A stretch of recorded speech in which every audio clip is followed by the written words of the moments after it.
Maharashtra live मध्ये आपल्या सगळ्यांचं पुन्हा एकदा स्वागत। यानंतर महत्त्वाच्या बातम्यांचा घेऊया सुपरफास्ट आढावा। सुरुवात करूया गुन्हेगारी बातम्यांपासून।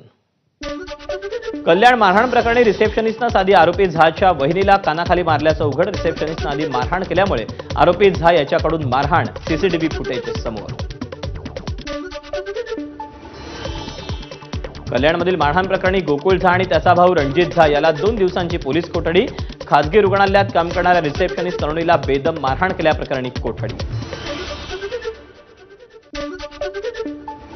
आरोपी गोकुळ झा याचा जुना व्हिडिओ समोर। तीक्ष्ण हत्यारानं वार करतानाचा व्हिडिओ। हा व्हिडिओ पोलीस कोर्टातही सादर करणार। आरोपी गोकुळ झानं आपली ओळख लपवण्यासाठी लुक बदलल्याची माहिती समोर। गोकुळ झानं केस बारीक केले। नेहमीसारखा पोशाख परिधान न करता त्यानं टी-शर्ट परिधान केल्याची माहिती। मनसेचे नेते प्रकाश भोईर यांनी घेतली कल्याण प्रकरणातील पीडित मुलीची भेट। घडलेल्या घटनेनंतर तरुणी ही शॉकमध्ये असल्याची डॉक्टरांनी दिली माहिती।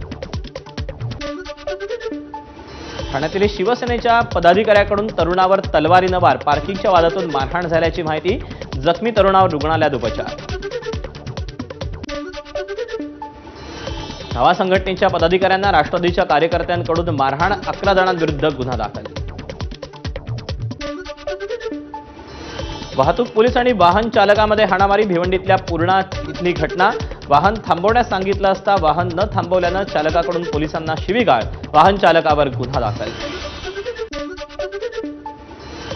बीडच्या परळी तालुक्यात बालाजी ट्रॅव्हल्सचे मालक बालाजी जावडे यांना 7 ते 8 जणांकडून बेदम मारहाण। सिरसाळा गावात मारहाणीचा धक्कादायक व्हिडिओ समोर। पुण्यात मध्यरात्री अज्ञातांकडून 20 ते 25 वाहनांची तोडफोड। धनकवडी परिसरातील नागरिकांमध्ये भीतीचं वातावरण। नाशिकच्या पंचवटीत वाघ आणि रोहित्या टोळीत मध्यरात्री गोळीबार। जुन्या वादातून गोळीबार झाल्याची माहिती। धुळ्याच्या साक्रीत 2 गटांमध्ये किरकोळ वादातून हवेत गोळीबार। नागरिकांमध्ये भीतीचं वातावरण। पुण्याच्या दौंडमध्ये कला केंद्रात 2 गटातील वादातून गोळीबार झाल्याची माहिती। गोळीबार करणारी व्यक्ती आमदाराच्या जवळचा असल्यानं पोलिसांकडून कारवाई होत नसल्याचा आरोप। सांगलीच्या कुपवाडमधील तरुणाची दगडानं ठेचून हत्या। आरोपी फरार। माहिती मिळताच पोलिसांकडूनही प्रकरणाची दखल।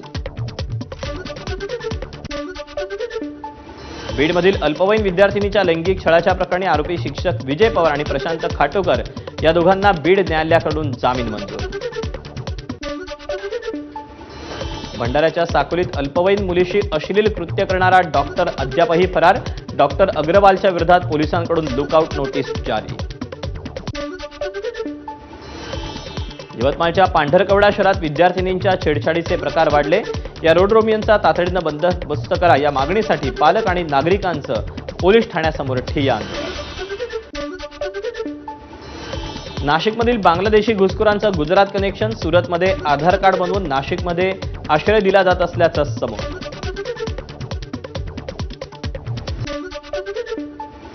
भंडाऱ्याच्या तुमसरमध्ये लग्नाचा आमिष दाखवून तरुणीशी शारीरिक संबंध। विषप्राशन करून तरुणीनं केली आत्महत्या। 3 जणांवर गुन्हा दाखल। कोल्हापूरच्या कसबा बावड्यात 10% परताव्याचा आमिष दाखवून डॉक्टर दाम्पत्यासह 5 जणांना 1 कोटीचा गंडा। परभणीमध्ये पोलीस असल्याचं सांगून चोरट्यांचा शेत आखाड्यांवर धुमाकूळ। रोख रकमेसह सोन्याचे दागिने केले लंपास। नाशिकच्या मालेगावात वृद्ध महिलेची सोनसाखळी चोरट्यांनी पळवली। चोरीची घटना सीसीटीव्हीमुळे उघडकीस। रायगडच्या पेडमध्ये 2 सावकारांवर स्थानिक गुन्हे शाखेची कारवाई। सावकारीच्या व्यवसायातून नागरिकांची व्याजदरातून पिळवणूक केल्याची माहिती। एटीएम कार्डची अदलाबदली करून लाखो रुपयांना लुटणाऱ्या चोराला लाखनी पोलिसांनी पकडलं। विविध बँकांच्या 61 एटीएम कार्डसह 26,000ची रक्कमही जप्त। जालन्यात देशी विदेशी दारूंचा साठा नष्ट। 50 विविध गुन्ह्यांमध्ये 5 लाख रुपयांची दारू जप्त। दारूबंदी विभागाच्या परवानगीनं हा दारूसाठा जालना पोलिसांनी केला नष्ट। नाशिकच्या मालेगावात